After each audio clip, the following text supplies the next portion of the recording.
not do this. There's more here for us. And that jerking back is more sensation, more symptoms, more injuries, because towards those is how you find yourself. Towards those is how you actually break free. Okay, so training. Here's my definition. You can write this and put it on a fucking plaque. Okay. I want you to literally start to think about this because it's literally universal across the board. And then what you do with this covers all human beings. Ready? And this has taken me 25 years to create this. Training is preparing your body to manage the forces of your life through deliberate, focused movements at varying degrees of intensities and volumes from your hands to your feet every single day.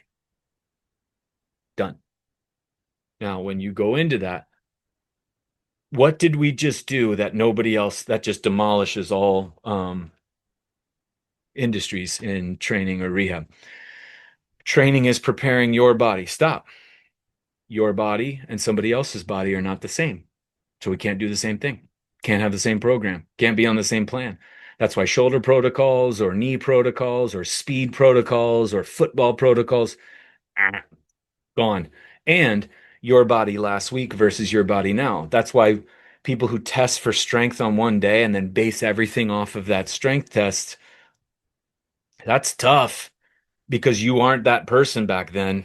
And you're going to have to meet whoever you are because some days you're going to be heavy, some days you're going to be light, some days you're going to be drawn, some days you're going to be open, some days you're going to be fucking raging, and some days you're going to be horny, and some days you're going to be tired, and some days you're going to be exhausted and burned and symptomatic. And yeah.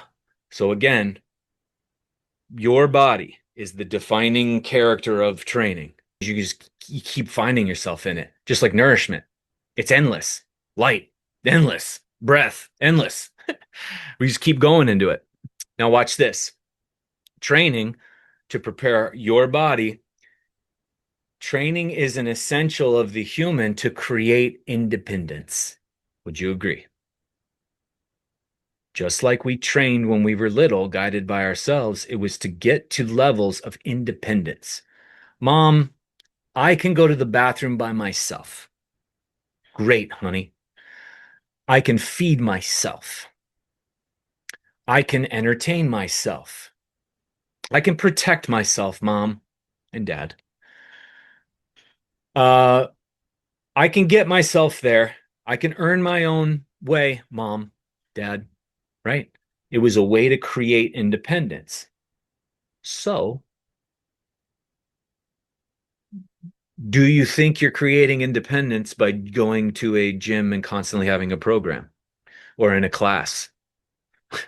Again, am I creating dependent human beings or independent human beings when they're coming to my office? Even though I'm doing it unlike anybody else, now I'm really doing it unlike anybody else. We're fostering this independence because that's what you ultimately want, right? That's what who's in the chair experiencing the audience of my talk, of the audience of their life? You're the only one sitting in that seat. So you're the only one feeling what you're feeling. You're the only one that knows your body going through. You're only one that's your body's talking to you first and then talking to everybody else next. You're the only one that's going to be able to make changes. You're the only one that's going to accept full blame, full fault, full accountability. Nobody else. So this independent acquisition starts and ends. We started it as children. We were supposed to continue on, but then what did we do? What does the world want? They want us dependent on fucking everything. They want us dependent on schools, on church, on law, on food, on security, on financial, on everything, medicine. Like depend on this medication, procedure, screening, herbs, supplements, practitioner, and then your fucking family. Dependent. Just everybody depend on the other person to do it for them, to protect them, to take care of them. Like that is a choice. And again, this whole thing, if you choose to do that, that's cool too. But you're going to have to understand the cost of what your body wants because your body wants freakish independence. That's why it fought as a child. That's why the little baby like climbs out of barriers. It breaks through all the time. You cannot stop that. Like life is just bursting out into independence. And then through that interconnectivity, because that would be taking an assignment from somebody and you're trying to create independence, not dependence, right? We'll see some stuff. All right. You won't do them like that person because you're going to do your own. You won't do the number that that person said because that would be taking an assignment from somebody and you're trying to create independence, not dependence, right? Okay, rules of training. Ready? These are critical. We're trying to gain independence. That means you're training alone. That means you are training on your own.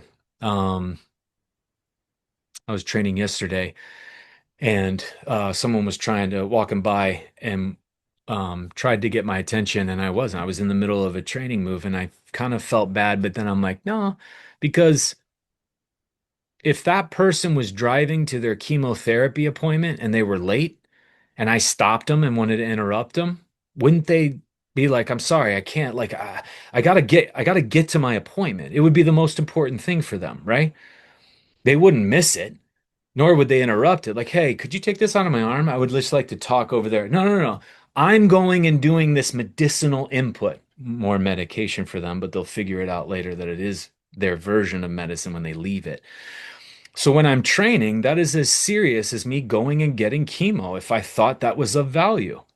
That's the level of intention I want you to have around your training. It's not something you just fit in. That's bullshit. It's all over. You would never just fit in a loved one. You would never just fit in your kids' time. I hope not. You would never just fit in things that you love to do. I hope not. Like things that you really care about, you prioritize. This is dealing with the tissue that allows you to manage anything you want to prioritize. This has to be priority number one. As soon as you wake up in the day, it doesn't mean train, but you're thinking about where you can fit your training in your day because everything is dependent on your ability to manage the forces and energy of your life. It has to be number one. And that's not because I'm a fanatic of training. I think we've made it very clear why I have challenged that and why the body's like, all right, why I can do it in a hospital room. First thing, wheeled into that room. I don't have clothes and I'm fucking training. And so again, you're going into these areas to expand them even more. You have to be bad. If you're good, you're not changing. And that's why, again, top athletes excelled. They loved when they lost because they learned the most when they lost. And then when they won, they learned when they won. They never sat back on a win. They were always like, all right, if I would have gotten that five, the changes in me would be way less than what just happened with me on that bar. I negotiated with myself. I was ready to bail. I had this internal dialogue and this total back and forth. And I came back, pulled it with my body, and went and produced a 416. Did I get five? No. But in that failure of that test came more growth and application that I'll be able to apply moving forward than the five. And if I would have gotten the five, I, with this rule, would have been like, okay, six six in a month or six in fucking 10 days or whatever my reality would be.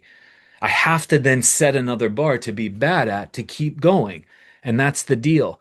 You have to be bad at training. So these patterns, you're going to do them in a way that you're not good at them. And what that does is also gets the power of failure, gets you to learn um, how to be calm when things aren't going your best way. It's how to like sit in the face of adversity. You're like, oh, I got this. I've failed a gajillion times. I can handle this. That's the thing. But when you're always successful and training people, you could tell how they were in the world. CEOs could never fail. When we were trained CEOs or CIOs or CCOs or whatever the hell they are, they would never let themselves fail. They would like squirm and do all this shit and have this like panic. And it was just like, oh my God, you will do whatever's necessary, even if it's just like you're not even writing your name anymore. You're just like writing letters and just spilling all over the place. Stop. You're not even fucking doing what do you? They could not fail. They had never failed in their office. Nobody tells them stuff. They don't fault. And if they do, they blame somebody. Like easy. The other were certain athletes. They would be failing and they'd get up and like panic and do all this stuff. Like, what are you doing? Get back down. Go harness what your body's doing in this failure process. And these were the people that you'd see as soon as the court or field would deliver an opportunity and they had to stay the course, they would lose their shit. They'd change their shoes, they'd change, they would immediately blame, blame, blame, blame, and try to find something outside that they can change. So again, the power of failure, but we need to have a way of training to failure that's safe. Because again, as you understand it, I'm sure in your mind, you're like, but if I fail on how ways I was training before, I'm going to crush myself or I'm going to hurt myself. And we're going to show you how you can fail, or you're going to get very creative on how to training. The definition of training, you remember it. It's preparing your body to manage the forces of your life through deliberate, focused movements between hands and feet at varying degrees of intensities, varying degrees of details. Training, by definition, you will never want to do. Why? And if you follow these rules, you absolutely won't want to do it. Excuse me, because you fail, because it's to your nervous system, your body thoughts, it's a threat. When I'm hanging, what do you think my brain and nervous system are thinking? Fuck. What's my body thinking? Oh, shit. Shift. Brain and nervous system are like, Jesus. But my mind has to come in and go, but they are freaking out like it's death. So it's trauma. And that's the point. We have predictable trauma. So the body assesses, evaluates, amplifies, sends out blood, growth, bone, nerves, ligaments, discs, lymph, everything. Thoughts, breaks limits, breaks fear, breaks all this stuff. You understand more about yourself. It'll rewire things. Like that's the point. And then guess what? What do you do when it reaches this level? You do it all again and you push it and threaten it. Like, damn. So again, you will never want to train because of that fact. It's the only essential that really is sitting there that you just do. The others, like nourishment, we're enjoying this, and there's so much more play and light. We can be it's Polynesian lighting, and this is so fucking romantic and cool, and it's easy on the eyes. I loved it. And rest, even if it's nightmares, well, all right. Some of the relationship where you're like, man, I don't want to have that conversation. But still, when you go into there, then the release that ends up happening is, oh my God, but you will never want to train. Now I can't shut up about relationships. I can't shut up about pattern stuff. I can't shut up about this because it's like, fuck it, I didn't know this. But training, woo, you just won't want to do it. So then where does the motivation come from? How do you do it every single day, Tommy? I bet you love it. That's what they ask. I'm like, absolutely not. Because I'm as connected to myself as I've ever been. Therefore, I really don't want to do it. Now, the people that are like, I love it, I have questions about it because when they say they love it, that means they're doing it to medicate something they don't love. Listen to what I just said. If you love training of any kind, that means you're medicating something to numb out a thing that you don't love. And that usually is tied to some sort of loss or grief or abuse or something from a relational standpoint. The relationship workshop went into that. But again, anybody that loves running, I got questions. Anybody that loves jujitsu, I got questions. Anybody that's a fitness fanatic, I really have questions because you shouldn't, that there's nothing that makes sense about all that. And their mind is offsetting their body and their body's screaming. They're just not showing. But again, that's the questions I have is around their bodies. So you will never love training. You'll love the effects. We got the body only heals and locking in that belief. So again, within all those are all these things that affect muscle. This class is about muscle. And I will touch upon some of those now later. But for right now, this is where we're at. So if muscles are tight, you're going to understand your body more. Or who I'm with, or more about these essentials, or the food I just ate, or the people I'm with, or how I slept. Interesting. Um, we're not going to stretch an area that might be tight. We're going to move the area that might be tight. So you're going to go into one of those patterns that I talked about, and whatever one, you're going to focus on that the most. If an area of the body is tight and that pattern address is the tightness is perceived a lot in that pattern, go to that pattern the most because your body is telling you, go here. That's what symptoms are for. And is tightness a symptom? How do we know? Do you feel it? Done. It's a symptom. It's just healing. It's just a response. That's why symptom is such a shitty word. It's just a response. Done. There is no bad response. Just like in the audience of life, you cannot be off. There's not a wrong response. There's an honest response.